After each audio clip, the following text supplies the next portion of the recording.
Hello and welcome to this month's edition of Ask Dogfish, where with barely any notice, I answer questions that come in through the interwebs. We are in Brewhouse 2. This isn't some fake Western town two-dimensional. This is really where the magic happens, and we brew all our core beers out of this beautiful, brand new 200-barrel German automated brew house, but lots of love as we add our ingredients by hand. Let's do some questions.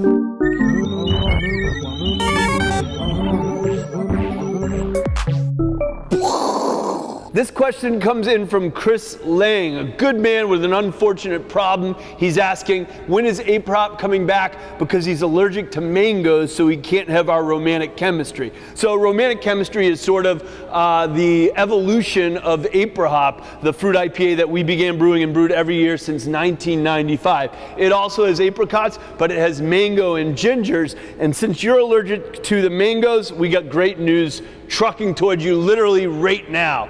Our newest canned beer, Flesh and Blood, is a fruit-infused IPA that's based on our 20-year history of innovating with fruit IPAs. This one's made with lemon flesh, orange peel, and blood orange juice. A little over 7 ABV, shipping coast to coast in beautiful 12-ounce six-pack cans. As I speak, look for it. Look for Romantic Chemistry coming out this spring. Staying on the subject of Flesh and Blood, Mark Wilson writes in with a very insightful question, which is, what is our plan for cans? 60 Minutes already been shipping. Flesh and Blood, I just mentioned, starts going out to coast now. And yes, this year, 2017, we will be releasing 3 year-round beers in cans. The pre-mentioned 60 Minute IPA, that's this one. Look at the beautiful green can coming at you through the technology of blue screens. There's also the one that we were just talking about, which is Flesh and Blood.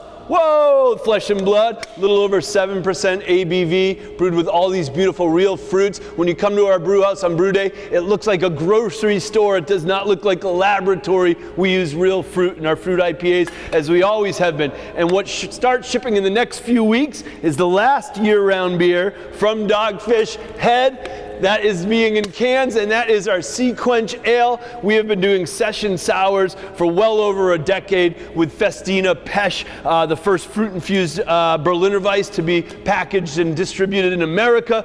And Sea Quench Ale is a beautiful session sour made with sea salts, black limes, and lime juice. So look for this one coming at you year-round, 4.9 ABV, super sessionable sour. That is the answer on our can plan. So this next question comes in from our buddy Dan Beck, and the question is generally, why does 120 Minute taste less hoppy and smell less hoppy than 60 Minute, even though it's dry hopped for longer? Good question, and generally it has to do with gravity, or what leads to the ABV in a beer. The stronger that you make an IPA, or any beer, but in this case an IPA, the more hard taxing it is for the yeast to ferment the sugars in that alcohol-rich environment. So stronger IPAs tend to have more unfermented sugars left in them. So beers like 90 Minute and 120 Minute, while they have more IBUs than 60 Minute, they also have more unfermented sugars still in the finished product, what gives it that round malty backbone. And so in a beer like 120 Minute, it's intensely hoppy, intensely malty. But if you lay it down, 16-17% alcohol, you lay that beer down for many years, it's going to get this amazing, complex sort of orange marmalade complexity. So it is a journey worth going on for hopheads. Question coming in from Eduardo Rivera. It's an awesome man like me. Eduardo's a fan of both history and the future, because he's asking, what will we be doing with our Ancient Ales series in the future? Will there be Ancient Ales available? Short answer is heck yes. Every day, anybody watching this or any of the 31 states and growing that we sell beer in can go find our Midas Touch, the OG Ancient Ale that we did in the series of Ancient Ales, with brand new 4-pack, 12-ounce packaging with a great call out to our brand, our logo, and that it is an Ancient Ale made with white muscat, grapes, saffron, and honey. But us and Dr. Pat, the molecular archaeologist, have done at least a half a dozen Ancient Ale reinterpretations based on historic and actual botanical data found in dig sites around the globe. And Dr. Pat has a book coming out in a few months that Dogfish had contributed 5-gallon recipes to and food pairing ideas to, called Liquid Time